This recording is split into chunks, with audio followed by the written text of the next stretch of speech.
இன்னைக்கு நம்ம எங்க போறோம் பாத்தீங்கன்னாக்கா பல்லாவரம் சந்தை.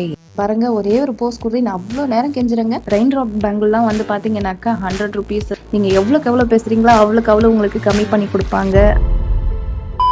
ஃப்ரெண்ட்ஸ், வழக்கம் போல் வீக்கெண்ட் ஸ்டார்ட் ஆயிடுச்சு. ஸோ நான் அம்மா வீட்டுக்கு கிளம்பியாச்சு. நான் ஹஸ்பண்ட் பாப்பா எல்லாம் அம்மா வீட்டுக்கு கிளம்பிட்டோம். இன்றைக்கி நம்ம எங்கே போகிறோம் பார்த்தீங்கன்னாக்கா பல்லாவரம் சந்தை, அதாவது ஃப்ரைடே மார்க்கெட், அங்கே தான் போகிறோம். அண்ணா நகர்லேருந்து மெட்ரோவில் போயிட்டோம். ட்ரெயின் ஏறினதுலேருந்து மேடம்க்கு ஒரே குஷி. அங்கேருந்து எல்லாத்தையும் வம்பு வளர்த்திட்டு சேட்டை பண்ணிகிட்டே இருந்தா. அது பாருங்கள், ஒரே ஒரு போஸ்ட் கொடுத்து நான் அவ்வளோ நேரம் கெஞ்சுறேங்க. அவனை சொல்லி நிறுத்துங்களேன்டா. ஆனால் அதெல்லாம் கொடுக்க முடியாதுன்ட்டு என்னென்ன பண்ணுறா பார்த்தீங்களா. சரி, நம்ம வர வேண்டிய ஸ்டாப்பிங் வந்தாச்சுன்னு சொல்லி இறங்கியாச்சு. வந்த உடனே மேடம் என் கையை பிடிச்சிட்டு நடக்க ஆரம்பிச்சிட்டாங்க. ஃபைனலாக சந்தைக்குள்ளே வந்தாச்சுங்க. வந்து பார்த்தா தான் தெரியுது இங்கே இவ்வளோ க்ரௌண்ட் இருக்குன்ட்டு. அடேங்கப்பா, எவ்வளவு கூட்டம்! ஏன்னா இதுதான் எனக்கும் ஃபர்ஸ்ட் டைம் சந்தைக்கு வர்றது. நாங்கள் அதனால தான் கொஞ்சம் வெயில் இறங்கணும் வரலான்ட்டு ஒரு ஆஃப்டர்நூன் மேலே தான் வந்திருந்தோம். இந்த ஸ்லிப்பர்லாம் பார்த்தீங்கன்னாக்கா பேரே வந்து 150 200 அவ்வளோதான் வந்துச்சு. சந்தைக்கு போகணும்னு நினைக்கிறவங்க கண்டிப்பாக எடுத்துகிட்டு போக வேண்டியது தண்ணி பாட்டிலுங்க. ஏன்னா உள்ள தண்ணியே கிடைக்கல. அதனால கொஞ்சம் தண்ணிலாம் எக்ஸ்ட்ராவே எடுத்துகிட்டு போங்க. கடைங்களுக்கு பஞ்சமே இல்லைங்க. நம்ம எதிர்பார்க்கறதெல்லாம் கிடைக்குதாங்க, அந்த மாதிரி இருந்துச்சு. இந்த வலையெல்லாம் நாங்கள் பார்த்துருந்தோம். ரெயின் ட்ராப் பேங்கிள்லாம் வந்து பார்த்தீங்கன்னாக்கா 100 ருபீஸ் 80 ருபீஸ்க்கே தரேன்னு சொல்லியிருந்தாங்க.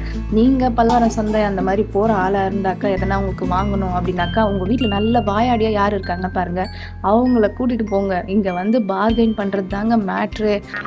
ரொம்ப கேவலமா இருக்கு. நீங்கள் எவ்வளோக்கு எவ்வளோ பேசுகிறீங்களோ அவ்வளோக்கு அவ்வளோ உங்களுக்கு கம்மி பண்ணி கொடுப்பாங்க. அப்புறம் இந்த டெக்கர் ஐட்டம்லாம் பார்த்துட்டு இருந்தேன். ரொம்பவே நல்லா இருந்துச்சு. இதெல்லாம் நம்ம வெளியே வாங்கினோன்னாக்கா எப்படியும் ஒரு 250 அந்த மாதிரியாவது வரும்.